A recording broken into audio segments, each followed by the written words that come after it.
జావేద్ అఖ్తర్ ఓ చక్కటి స్టేట్మెంట్ ఇచ్చారు. పహల్గాం ఉగ్రదాడిలో పాకిస్తాన్ హస్తం ఉంది అన్నది నా అభిప్రాయం అని చెప్పారు.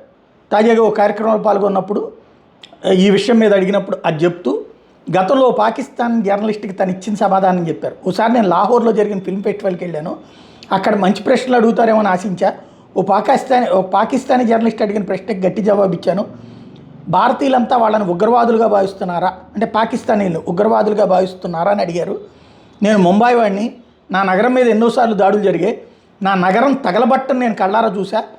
ఆ దాడులకు కారణం స్వీడన్ నుంచి వచ్చిన వాళ్ళు, ఈజిప్ట్ నుంచి వచ్చిన వాళ్ళు కాదు, వాళ్ళంతా పాకిస్తాన్ నుండి వచ్చిన వాళ్ళే. వాళ్ళు ఎప్పటికీ పాకిస్తాన్లో స్వేచ్ఛగా తిరుగుతున్నారని చెప్పాను. ఆ మరుసటి రోజు నేను లాహోర్ నుంచి వచ్చేసాను. తీరా చూస్తే నేను అదృష్టవంతుని, ఎందుకంటే ఆ కామెంట్స్ పాకిస్తాన్లో ఉద్రిక్తతలు దారితీసినాయని విన్నాను అన్నటువంటి విషయాన్ని చెప్పుకొచ్చారు. పాకిస్తాన్ మన దేశస్తుల్ని చిన్న చూపు చూసింది.